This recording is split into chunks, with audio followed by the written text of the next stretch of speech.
Hi, welcome to another reaction video. I'm internet's favorite libertarian mom because I'm probably the only one. That is amazingly funny. This is a reaction video to the goats of freedom. Today we're going to react to this guy.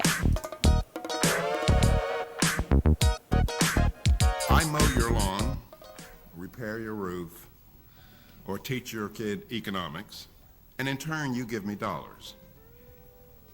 We can think of these dollars as certificates of performance.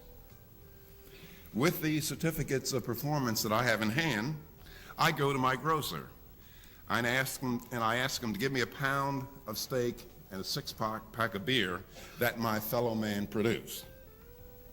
In effect, the grocer says to me, Williams, you are making a claim on what your fellow man produced. You're asking him to serve you. I say, yes. And then the grocer, in effect, says, did you serve him? And I say, yes, I did.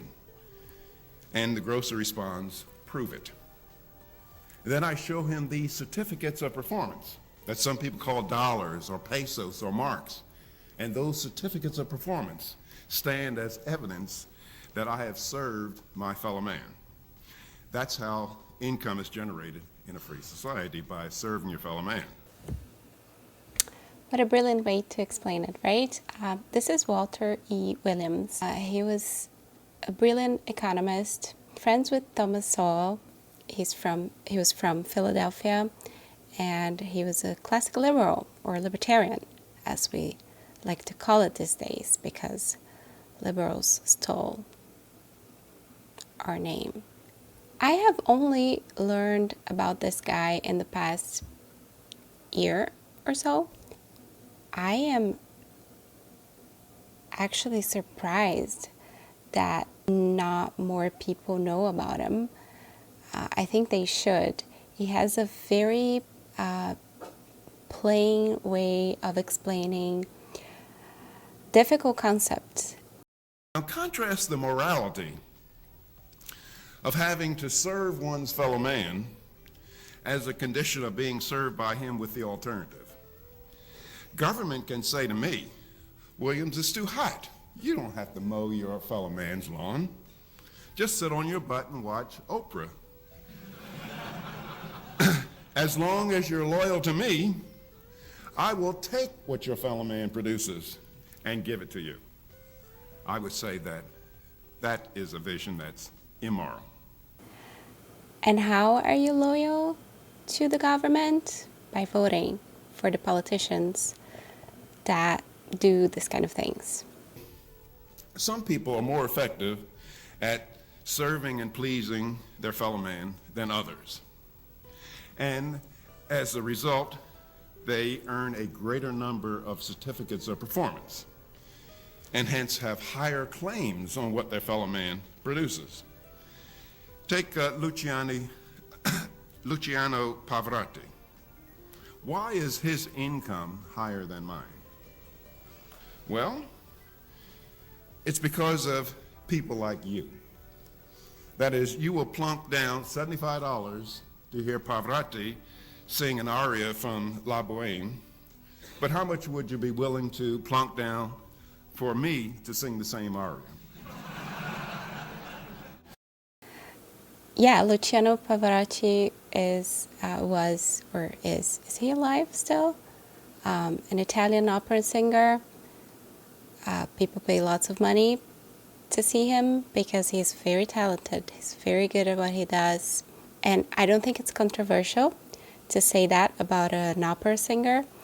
But let's talk about Taylor Swift. Let's talk about Elon Musk. What did he say here? Some people, found out a more effective way of pleasing or, satisfying their fellow men needs. And so other people are willing to pay more for what they do And so they have more certificates of performance. That can be said about Taylor Swift. She, figured out a way to communicate with her fans through music, through, meta language, you could say. Like, there are meanings within her music videos. Easter egg is what they like to call. She famously writes about her past relationships, and of course people are curious about that. People go and buy her music and pay lots of money to see her. There are people that think this is unfair. A lot of people think it's unfair that Elon Musk has so much money. It's unfair that what's his name? The Amazon guy, Bezos, Jeff Bezos, has so much money. Nobody should be a billionaire. Yet, no one seems to be that upset that governments get trillions of dollars every year. Governments are multi-trillionaires, and nobody gets upset about that. Only about individuals. Now, those who would call Pavaroti's income unfair and would have government take some of it to give to others are essentially saying, we disagree with the decision of millions and millions of people acting voluntarily that resulted in Pavarotti's higher income. We're going to use the coercive powers of government to cancel out the full effect of some of those decisions through income redistribution. Now, I might add, income redistribution is a term that's widely used. I might add that income redistribution is simply a legal form of what a thief does. That is, when a thief robs you, he redistributes income from you to him. Now, the primary distinction between his behavior and that of Congress is simply a matter of legality. Now, for the most part, in a free society, people who are wealthy have become so through effectively serving their fellow man. Rich people have always been able to afford entertainment, but it was the development and marketing of radio and television that made that entertainment accessible to the common man. The rich have never had the drudgery of washing and ironing clothing, beating out rugs, or waxing floors. It was the development and mass production of washing machines, wash and wear clothing, vacuum cleaners, and no-wax floors that spared the common man of this drudgery. At one time, only the rich could afford automobiles, telephones, and computers. Now, all but a tiny percentage of Americans enjoy these goods. And yet, there are still people that say that capitalism is evil. It is the sole system that allowed all of this progress to happen. No other system was able to. Capitalism is not the enemy. Trust me. The output and wealth generated through the free enterprise system contributes to a more civilized society and civilized relationships. For most of mankind's existence, he has had to spend most of his time simply eking out a living. In pre-industrial society, and in many places today, the most optimistic scenario for the ordinary citizen was to be able to eke out enough to meet his physical needs for another day. With the rise of capitalism and the rise in human productivity that yielded seemingly ceaseless economic progress, it is no longer necessary for mankind to spend his entire day providing for minimum physical needs. People are able to satisfy their physical needs with less and less time. Greater wealth permits them to attend the arts.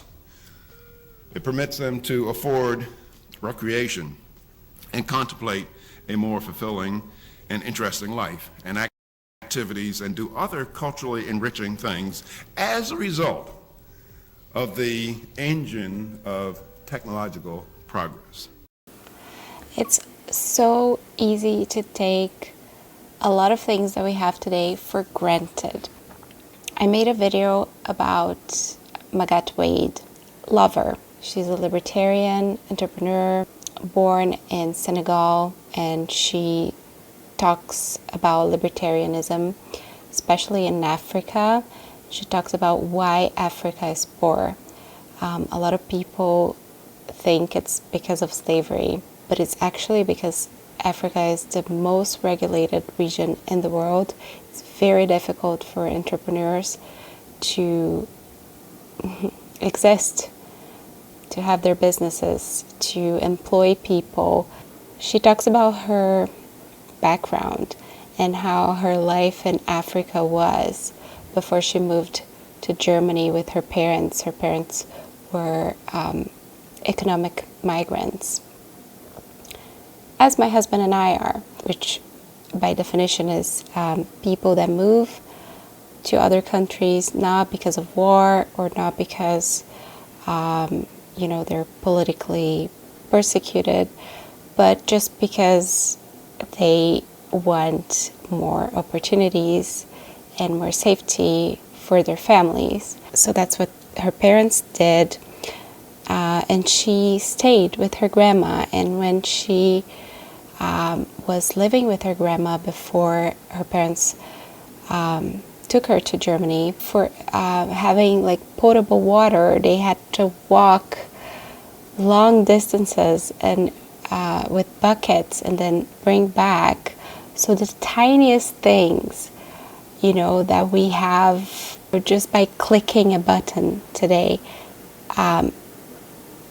in a developed country, she didn't have, or it would take hours, maybe a whole day for her to have. And then when she went to Germany and she was like, oh my God, like there's warm water in this faucet, like the things that we take for granted that capitalism has allowed everyone to have access to, or at least the majority of people. That's no joke. If the founders of our great country, if they, let's say like James Madison, who is the acknowledged father of the Constitution, if he were running for the presidency today, he would be run out of town on the rail. James Madison stood on the floor of the House irate, and he said, I cannot undertake to lay my finger on that article in the Constitution that authorizes Congress to spend the money of their constituents for the purposes of benevolence. Now, 2/3 of the federal budget is spent on benevolence.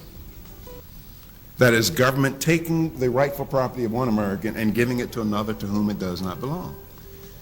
And we've gotten accustomed to that. And we're all to blame. A lot of us would like to blame politicians, and yeah, we can blame them just a little tiny bit. But ladies and gentlemen, politicians are doing exactly what we elect them to office to do. And what do we elect them to office to do? To take the property of one American and give it to us.